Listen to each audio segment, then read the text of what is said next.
अस्सलाम वालेकुम। सिंध धरती से उठने वाली मखलूक खुशबू के साथ मैं हूँ आपका दोस्त, आपका होस्ट राशिद हुसैन।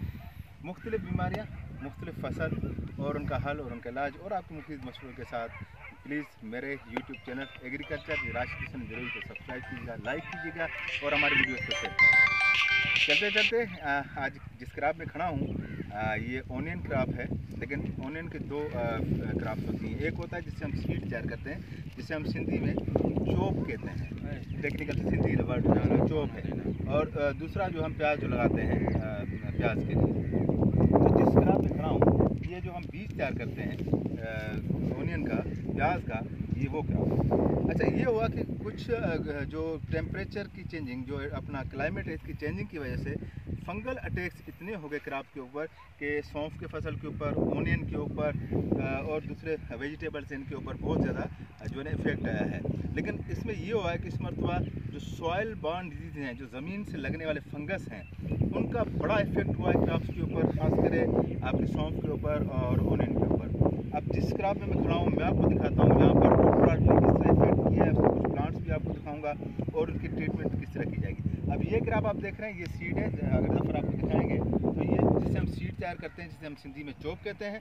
और अगर फिर आप जाएंगे राइट साइड पर तो आगे जो है वो आपको प्याज नज़र आएगा। ये जो है वो ओनियन जो है हम जो तैयार करते हैं वो है। ये आप नीचे ज़रा कैमरा करेंगे तो ये आप प्लांट जो देख रहे हैं, ये प्लांट इफेक्टेड है फंगस से।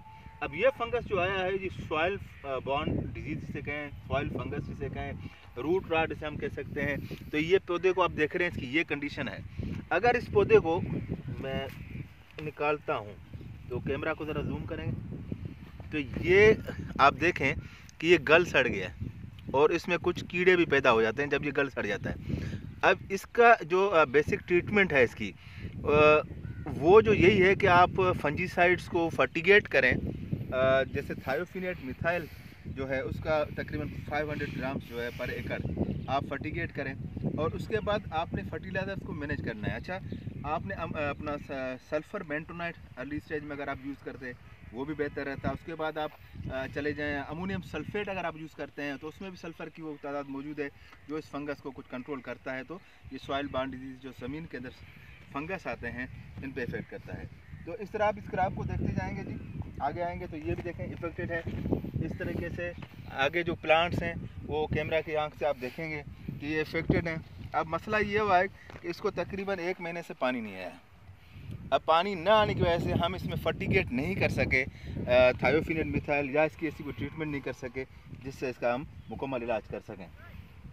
तो केयर कीजिएगा अपने क्रॉप्स की और कोशिश करें कि जो रिकमेंडेशंस आपको दी जाती हैं, जब ये शुरू हो रहा था ये डिजीज़ जो है, और यहीं से मैं गुजरा और यहाँ पर जब मैंने इसको देखा तो मैंने फार्मर को अर्ली ही कह दिया था कि आप जब स्वेइंग टाइम था उसी वक्त फंजीसाइड दे देते, लेकिन इस वक्त भी इसकी साइन एंड सिम्टम्स नज़र आ रही हैं तो आप कोशिश करें इसको कोई फंजीसाइड दें। लेकिन उन्होंने लेट किया और अभी तक इस फर्टिगेशन में हम इसको जो है ना वो फंजीसाइड एक देंगे और उसके बाद हम कोशिश करेंगे इसको रिपीट करें और इसको मैनेज कर सकें। और इस एरिया में हमारे में जो खिपरों का सराउंडिंग है, ये हिंगोरनो का इलाका है जी, विलेज अब्दुल नबी बिरोई, वहाँ पर ये क्रॉप है। और इसके सराउंडिंग में काफ़ी दोस्तों ने जो ये क्रॉप लगाया है उसमें ये सेम जो इफेक्ट वो आ रहा है इसमें। अच्छा, इसमें भी ये इफेक्ट आ रहा है और उसके बाद जो ओनियन खुद है उसमें भी ये इफेक्ट जो है ना बहुत ज़्यादा आ रहा है। तो कोशिश करें अपनी क्रॉप को इस मरहले में पहुँचने मत दें, मैनेज करें क्रॉप को, उसकी फर्टिलाइज़र्स को मैनेज करें।